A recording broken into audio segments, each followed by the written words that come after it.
Dustin Poirier gave Islam Makhachev a thorough test in the UFC 302 main event, but the end result was a one that he is familiar with in the fact that he came short of the undisputed lightweight championship, his only final attempted accomplishment in the sport, and Poirier could not get it done. He certainly had his moments in this fight, performed more admirably than I think a lot of people thought he was going to, but in the end it was defeat for Poirier, and he is now 0 for 3 in championship fights. And I think, as he alluded to in the cage and at the post-fight press conference, this could be the end of his MMA career. Would be a difficult way for Poirier to go out, knowing that he wasn't able to accomplish that final career dream, but he's made it very clear he doesn't need the money, he doesn't need any of those things that come with it. He just wants that championship belt, and he wasn't able to do it in 3 attempts, and that's more than many fighters get in an entire career.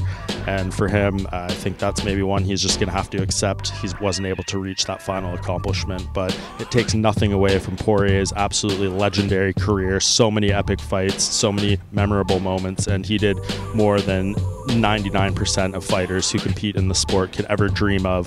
So we'll see what his process is, what he ultimately comes to as far as a conclusion of when he walks away. I'm glad he didn't make a rash decision and saying 100% I'm retired, taking off the gloves. I think he will handle this situation with grace and a thought out process. So whenever he makes that decision, of course people will support it, and I'm sure he'll make some sort of announcement, and who knows, maybe he changes his mind. If Conor McGregor does something crazy at UFC 303 and calls him out, maybe that's too hard to turn his nose up at, but I think right now he is content with his career.